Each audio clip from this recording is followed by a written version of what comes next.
ಇನ್ನು ಕೆಲವೇ ಕ್ಷಣಗಳಲ್ಲಿ ದೆಹಲಿ ಫಲಿತಾಂಶ ಬರುತ್ತೆ. ಈಗ ಪಬ್ಲಿಕ್ ಟಿವಿಯಲ್ಲಿ ಮೊದಲ ಫಲಿತಾಂಶ ನಿಮ್ಮ ಮುಂದೆ ಇರುತ್ತೆ. ಅಂಚೆ ಮತಗಳದ್ದು ಏನಾಗುತ್ತೆ ಅನ್ನುವಂಥ ನಿಖರವಾಗಿರುವಂಥದ್ದು, ಸ್ಪಷ್ಟವಾಗಿರುವಂಥ ಚಿತ್ರಣವನ್ನು ನಿಮ್ಮ ಮುಂದೆ ಇಡ್ತೀವಿ. ಈ ಬಾರಿಯ ದೆಹಲಿಯ ಚುನಾವಣೆ ಕರ್ನಾಟಕ ರಾಜ್ಯದಲ್ಲಿ ಫ್ರೀ ಬೀಸ್ ಗ್ಯಾರಂಟಿಗಳನ್ನು ಕೊಟ್ಟ ರೀತಿಯಲ್ಲಿ ದೆಹಲಿಯಲ್ಲೂ ಕೂಡ ಗ್ಯಾರಂಟಿಗಳನ್ನು ಅಂತ ಸುರಿಸಿದ್ದಾರೆ. ಆಮ್ ಆದ್ಮಿ ಪಕ್ಷದವರೂ ಸುರಿಸಿದ್ದಾರೆ, ಅವರೇ ಶುರು ಮಾಡಿದ್ದು. ತದನಂತರ ಈಗ ಬಿಜೆಪಿಯವರು ಕೂಡ ಹಾಗೇ ಸುರಿದಿದ್ದಾರೆ, ಬಿಜೆಪಿಯವರು ಕೂಡ ಹಾಗೇ ಸುರಿಸಿದ್ದಾರೆ. ಕಾಂಗ್ರೆಸ್ನವರಂತೂ ನಾವು ಆಟ ಆಡೋಣ ಬೇಡವಾ, ನಾವು ಆಟ ಆಡೋಣ ಬೇಡ.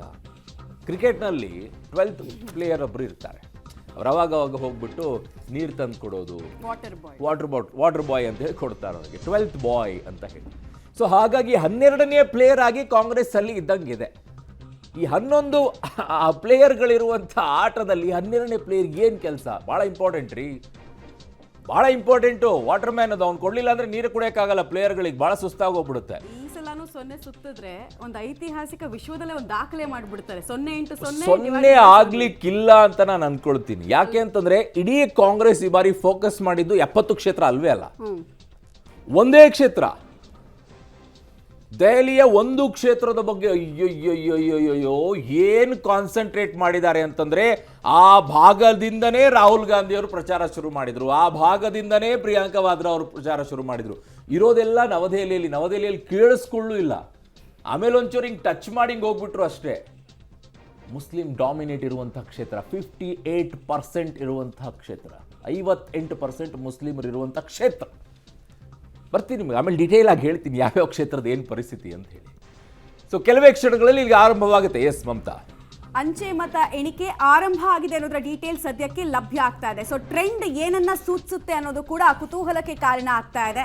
ಈಗ ಆಲ್ರೆಡಿ ಎಕ್ಸಿಟ್ ಪೋಲ್ ನ ಡೀಟೇಲ್ಸ್ ಅಂತೂ ನಾವು ಕೊಡ್ತಾ ಇದೀವಿ ನಿಮಗೆ, ಯಾರಿಗೆ ಎಡ್ಜ್ ಜಾಸ್ತಿ ಇದೆ ಅನ್ನುವಂತಹ ಪ್ರೆಡಿಕ್ಷನ್ ಅಂತ. ಅಂಚೆ ಮತ ಎಣಿಕೆ ಆರಂಭಗೊಂಡಿದೆ ಅನ್ನೋದ್ರ ಮಾಹಿತಿ ಇದೆ. ಟ್ರೆಂಡ್ ಅನ್ನು ಸ್ವಲ್ಪ ಹೊತ್ತಲ್ಲಿ ನಿಮಗೆ ನಾವು ಕೊಡ್ತಾ ಹೋಗ್ತೀವಿ.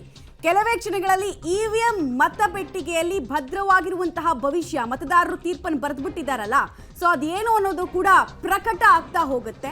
ಸ್ವಲ್ಪ ಹೊತ್ತು ಕಾಯ್ಬೇಕಷ್ಟೇ. ಇನ್ನೊಂದು 8 ಗಂಟೆಯಿಂದ ನಮಗೆ ಟ್ರೆಂಡ್ ಗೊತ್ತಾಗ್ತಾ ಹೋಗುತ್ತೆ. ಇನ್ನೊಂದು ಕಡೆಗೆ ಕೆಲವೇ ಕ್ಷಣಗಳಲ್ಲಿ ಇವಿಎಂ ಮತಗಳ ಎಣಿಕೆ ಕೂಡ ಆರಂಭ ಆಗುತ್ತೆ. ಐತಿಹಾಸಿಕ ದಾಖಲೆ ಬರೆಯೋರು ಯಾರು, ಇಂದ್ರಪ್ರಸ್ಥದ ಗದ್ದುಗೆ ಯಾರ ಪಾಲಾಗುತ್ತೆ ಅನ್ನೋದು ಪ್ರಶ್ನೆ ಆಗ್ತಾ ಇದೆ. ದೆಹಲಿಯ ದೊರೆ ಯಾರಾಗ್ತಾರೆ, ದೆಹಲಿಯಲ್ಲಿ ಯಾರ ದರ್ಬಾರ್ ಇರುತ್ತೆ ಅನ್ನುವಂತಹ ಪ್ರಶ್ನೆಗೂ ಉತ್ತರ ಸಿಗುತ್ತೆ. ಈರುಳ್ಳಿ ಅಲೆಯಲ್ಲಿ ಕೊಚ್ಚಿ ಹೋದವರು ದಡ ಇವತ್ತಾದ್ರೂ ಸೇರ್ತಾರ ಅನ್ನೋದು ಪ್ರಶ್ನೆ ಆಗತ್ತೆ. ಯಾರವರು ಅಂತ ಕೇಳಿದ್ರೆ ಬಿಜೆಪಿ. 27 ವರ್ಷಗಳ ಹಿಂದೆ ಈರುಳ್ಳಿ ರೇಟ್ ಜಾಸ್ತಿ ಆಯ್ತು ಅಂತ ಅಧಿಕಾರದಿಂದ ಅವ್ರನ್ನ ದೂರ ಇಟ್ರು. ಈಗ ಅವ್ರನ್ನ ಹತ್ರಕ್ಕೆ ತರ್ತಾರ ಅಥವಾ 4ನೇ ಬಾರಿ ಕೂಡ ಆಮ್ ಆದ್ಮಿ ಪಾರ್ಟಿನೇ ನಮ್ಮ ನೆಚ್ಚಿನ ಆಯ್ಕೆ ಅಂತ ಆಯ್ಕೆ ಮಾಡ್ಕೊಳ್ತಾರೆ. ಮತ್ತೆ ಕಾಂಗ್ರೆಸ್ ಏನಾದ್ರೂ ಈ ಸಲ ಪರ್ಫಾರ್ಮ್ ಮಾಡುತ್ತಾ? ನಾವು ಲಾಸ್ಟ್ ಟೈಮ್ ಹೇಳ್ತಾ ಇದ್ದೀವಿ ನಿಮಗೆ, 0x0 ಅನ್ನೋ ರೀತಿ ಪರಿಸ್ಥಿತಿಯಲ್ಲಿ ಕಾಂಗ್ರೆಸ್ ಇದೆ. ಸತತ 5 ವರ್ಷಕ್ಕೊಮ್ಮೆ ಬರುವಂತಹ ಚುನಾವಣೆಯಲ್ಲಿ 0 ಸುತ್ತಿದ ಸಾಧನೆಯನ್ನ 2 ಚುನಾವಣೆಗಳಲ್ಲಿ ಅವ್ರು ಮಾಡ್ಬಿಟ್ಟಿದ್ದಾರೆ. 3ನೇ ಚುನಾವಣೆ ಕತೆ ಏನು? 4% ವೋಟ್ ಶೇರ್ ಆಗಿತ್ತು. ಸೊ ಅದ್ರ ಕತೆ ಏನು? ದೆಹಲಿಯ ಗದ್ದುಗೆ ಯಾರ ಪಾಲಾಗುತ್ತೆ ಅನ್ನೋ ಪ್ರಶ್ನೆಗೆ ಸಂಬಂಧಪಟ್ಟಂತೆ ಉತ್ತರ. ಫಸ್ಟು ಅಂಚೆ ಮತಗಳ ಎಣಿಕೆ ಆಗುತ್ತೆ, ನಂತರ ಇವಿಎಂ ಮತಗಳ ಎಣಿಕೆ ಆಗುತ್ತೆ. ಸೊ ನಿಮ್ಮ ಪಬ್ಲಿಕ್ ಟಿವಿಯಲ್ಲಿ ನಿಖರ ಮತ್ತು ಪಕ್ಕಾ ಫಲಿತಾಂಶವನ್ನ ನಾವು ಕೊಡ್ತೀವಿ. ನಮ್ಮ ಜೊತೆಗೆ ಎಕ್ಸ್ಪರ್ಟ್ಸ್ ಕೂಡ ಇರ್ತಾರೆ. ವಿಶ್ಲೇಷಣೆಯ ಜೊತೆಗೆ non stop quickest fastest update ಅನ್ನ ನಿಮ್ಮ ಮುಂದೆ ನಾವಿಡ್ತೀವಿ. 70 ಕ್ಷೇತ್ರಗಳ ಪೈಕಿ ಯಾರು ಎಷ್ಟು ಸಂಪಾದನೆಯನ್ನು ಮಾಡ್ತಾರೆ, ಯಾರಿಗೆ ಜಿಗಿತ, ಯಾರ ವೋಟ್ ಶೇರಲ್ಲಿ ಗಣನೀಯ ಏರಿಕೆ, ಯಾರು ಸ್ಲೈಡ್ ಡೌನ್ ಆಗ್ತಾರೆ, ಎಲ್ಲರಿಗೂ ಕೂಡ ಅಸ್ತಿತ್ವದ ಪ್ರಶ್ನೆ ಇದು ಸಹಜವಾಗಿ. ಬಿಕಾಸ್ ನಾನಾ ರೀತಿಯಲ್ಲಿ ಪ್ರಯತ್ನಗಳನ್ನು ಮಾಡಿದ್ರು, ಗ್ಯಾರಂಟಿಗಳ ಸುರಿಮಳೆಯನ್ನ ಗೈದ್ರು. ಬಟ್ ನನ್ನ ಪ್ರಕಾರ ಈ ಸಲ ಗ್ಯಾರಂಟಿ ವಿಚಾರ ನಾಮಿನಲ್ ಆಗಿ ಪಾರ್ಟ್ ಪ್ಲೇ ಮಾಡುತ್ತೆ, ರೋಲ್ ಪ್ಲೇ ಮಾಡುತ್ತೆ ಅಂತ. ಯಾಕಂದ್ರೆ ಎಲ್ಲಾ ಪಕ್ಷದವರು ಕೂಡ ಗ್ಯಾರಂಟಿಯನ್ನು ಕೊಟ್ಬಿಟ್ಟಿದ್ದಾರೆ. ಸೊ ಗ್ಯಾರಂಟಿಯನ್ನ ಜನ ಹೆಂಗೆ ಸ್ವೀಕರಿಸಿದ್ದಾರೆ, ಯಾವೆಲ್ಲ ವಿಚಾರಗಳನ್ನ ಇಲ್ಲಿ ಅನುಸರಿಸ್ತಾರೆ, ವೆಸ್ಟ್ ಡೆಲ್ಲಿ, ಚಾಂದ್ನಿ ಚೌಕ್, ಔಟರ್ ಡೆಲ್ಲಿ, ಏನ್ ಕತೆ ನೋಡಿ. ಸ್ಟ್ರಾಂಗ್ ರೂಮ್ ಓಪನ್ ಆಗಿದೆ ಅನ್ನೋದ್ರ ಡೀಟೇಲ್ಸ್ ಸದ್ಯಕ್ಕೆ ಲಭ್ಯ ಆಗ್ತಾ ಇದೆ. ಸ್ಟ್ರಾಂಗ್ ರೂಮ್ ಓಪನ್ ಆಗಿದೆ. ದೆಹಲಿಯಲ್ಲಿ ಅಂಚೆ ಮತಗಳ ಎಣಿಕೆ ಆರಂಭ ಆಗುತ್ತೆ. ಅರ್ಲಿ ಟ್ರೆಂಡ್ಸ್ ನಮಗೆ ಗೊತ್ತಾಗ್ತಾ ಹೋಗುತ್ತೆ. ಅರ್ಲಿ ಟ್ರೆಂಡ್ಸ್ ಅಲ್ಲಿ ಯಾರಿಗೆ ಖಾತೆ ಓಪನ್ ಮಾಡುವಂತ ಅವಕಾಶ ಸಿಗುತ್ತೆ, ಆ ಟ್ರೆಂಡ್ ಅನ್ನ ಸ್ಟಾರ್ಟಿಂಗ್ ಅಲ್ಲೇ ಶುಭ ಸೂಚಕ ಅನ್ನೋ ರೀತಿ ಯಾರಿಗೆ ಸಿಗುತ್ತೆ ಅನ್ನೋದು ಗೊತ್ತಾಗುತ್ತೆ. ಒಂದ್ ಕಡೆಗೆ ಬೆಳಗ್ಗೆಯಿಂದಲೇ ಆಮ್ ಆದ್ಮಿ ಪಾರ್ಟಿಯ ಲೀಡರ್ಸ್ ಇಂದ ಹಿಡಿದು ಬಿಜೆಪಿ ನಾಯಕರಿಂದ ಹಿಡಿದು ಎಲ್ಲರೂ ಕೂಡ ಟೆಂಪಲ್ ರನ್ ಮಾಡ್ತಾ ಇದ್ದಾರೆ. ದೇವರ ಆಶೀರ್ವಾದ ದೆಹಲಿ ವಿಚಾರದಲ್ಲಿ, ಇಂದ್ರಪ್ರಸ್ಥದ ವಿಚಾರದಲ್ಲಿ ಏನಾಗುತ್ತೆ ಅನ್ನೋದಕ್ಕೂ ಕೂಡ ಉತ್ತರ ನಮಗೆ ಸಿಗ್ತಾ ಹೋಗುತ್ತೆ. ಸದ್ಯಕ್ಕೆ ಅಂಚೆ ಮತ ಎಣಿಕೆ ಆರಂಭ ಆಗಿದೆ ನೋಡಿ, ಅರ್ಲಿ ಟ್ರೆಂಡ್ಸ್ ಲಭ್ಯ ಆಗ್ತಾ ಇದೆ ನಮಗೆ. ಸೊ ಬಿಜೆಪಿಗೆ ಒಂದೆರಡು ಕ್ಷೇತ್ರಗಳಲ್ಲಿ ಅರ್ಲಿ ಟ್ರೆಂಡ್ಸ್ ಅಲ್ಲಿ ಟ್ರೆಂಡ್ ಬಿಜೆಪಿಗೆ ಸ್ವಲ್ಪ ಪೂರಕವಾಗಿ ಕಾಣಿಸ್ತಾ ಇದೆ. ಆಮ್ ಆದ್ಮಿ ಪಾರ್ಟಿ ಒಂದು ಕ್ಷೇತ್ರದಲ್ಲಿ ಟ್ರೆಂಡ್ ಕಾಣಿಸ್ತಾ ಇದೆ, ಅದು ಚೇಂಜಸ್ ಕೂಡ ಆಗ್ತಾ ಹೋಗುತ್ತೆ. 8:30 ತನಕ ನಿಮಗೆ ಸ್ಟ್ಯಾಗ್ನೆಂಟ್ ಇರಲ್ಲ ಈ ಅಂಚೆ ಮತಗಳ ಎಣಿಕೆಯ ವಿಚಾರದಲ್ಲಿ. ಆಪ್ಗೆ ಆರಂಭಿಕ ಮುನ್ನಡೆ ಸಿಕ್ಕಿದೆ. ಸತತ 13 ವರ್ಷಗಳಿಂದ ದೆಹಲಿಯನ್ನ ಆಳ್ತಾ ಇರುವಂತಹ ಆಮ್ ಆದ್ಮಿ ಪಾರ್ಟಿಗೆ ಆರಂಭಿಕ ಮುನ್ನಡೆ ಅಂಚೆ ಮತ ಎಣಿಕೆಯಲ್ಲಿ. ಬಿಜೆಪಿ ಕೂಡ ಹಿಂದೆ ಬಿದ್ದಿಲ್ಲ ಅನ್ನುವಂತಹ ವಿಚಾರ ಗೊತ್ತಾಗ್ತಾ ಇದೆ ನೋಡಿ. ಆಮ್ ಆದ್ಮಿ ಪಾರ್ಟಿ 2, ಬಿಜೆಪಿ 1 ಕ್ಷೇತ್ರದಲ್ಲಿ ಮುನ್ನಡೆಯನ್ನ ಕಾಯ್ದುಕೊಳ್ಳುತ್ತಾ ಇದೆ. ಸೊ ನಾವು ಒಂದು ಅಂದಾಜನ್ ಮಾಡ್ತಾ ಇದ್ವಿ ಎಕ್ಸಿಟ್ ಪೋಲ್ ಬಂದಾಗ್ಲಿಂದ ಕೂಡ. ಫೈಟ್ ಸ್ಟ್ರೈಟ್ ಫೈಟಾ, ಟ್ರಯಾಂಗ್ಯುಲರ್ ಫೈಟಾ, ಏನ್ ಕತೆ, ಅಥವಾ ನೆಕ್ ಟು ನೆಕ್ ಅಂತ ಹೇಳಿ.